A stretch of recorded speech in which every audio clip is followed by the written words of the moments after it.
Undercard archetypes are a very common language in the discussion board, but it is hard to know what anyone is talking about if you don't already know beforehand. Especially since undercards is in a unique situation where the vocabulary is there and widely used, but not well documented. Aggro is very straightforward and the simplest to understand. Attack the player at all costs. Ignore any monsters being placed down onto your opponent's battlefield. Rush is using quick creature-based cards. Think of a charge card like an Ice Cap or a Temi. Rush tends to use a lot of Temi variants to really take advantage of its abilities. Most Rush users are in a Bravery class as their ability and low cost puts them in the advantage. Face is usually spell-based, typically in the Justice Soul class. Typically a frequent user of the Punishment card. They tend to save those cards so they can end you in one turn. May or may not use an Arcane Scepter as their artifact. Unlike other spell-based decks, Face aims to hit the player directly as opposed to eliminating monsters. Burn is slow stall aggro. Mainly used by patients, the deck aims to waste as many moves as possible for your opponent while getting the most moves. Burn is one of the most modified archetypes throughout the years, as almost every card commonly used for this deck was altered and nerfed. Burn was almost entirely built on Pyrope, a card that previously had 0 attack and did 3 damage every turn. It was common for players to have a buff card to add extra attack to the previously 0 power.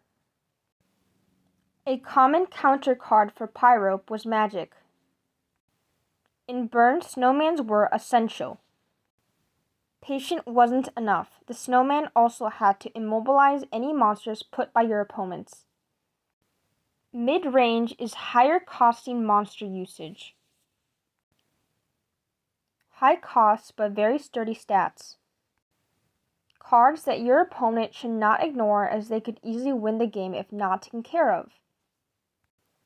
One of the most common strategies. Good for beginners who don't have a lot of cards to start off with. Most common cards can be found in starter packs. Here are some examples. Control is a strategy of making sure your opponent's monsters can't be alive for more than a turn. I wouldn't recommend this, especially to a spell-based control deck. It usually ends with you ending with 0 cards before your opponent. I recommend that if a monster isn't an immediate threat, just go for the player instead. OTK stands for one turn kill. Unlike Control, OTK aims to bulk out first before doing the killing punch. You kill your opponent in a single turn, from max HP or somewhere close to 0. Back when longevity doubled your HP, it was a common strategy to use a charge card, typically Papyrus, and switch your attack and health cards with the magic monster resulting in an instant win. Lock is for stalling and not allowing your opponent to play the game. Easily the most frustrating tactic. Lock uses an abundance of taunt cards. It was not uncommon to fully heal your taunt monster and increasing its max HP. It was extremely common to use Toriel to set your opponent's monsters to 1 to make it as unbearable as possible. If you were in the kindness class, then the self-healing made it even more painful for your competitor. Brutal strategy. Timers were also a must. And finally, Zoo.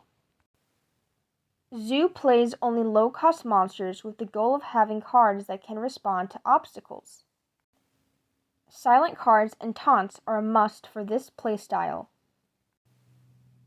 This playstyle also tends to greatly value the Temi subclass with its cheapness and tribe buffs.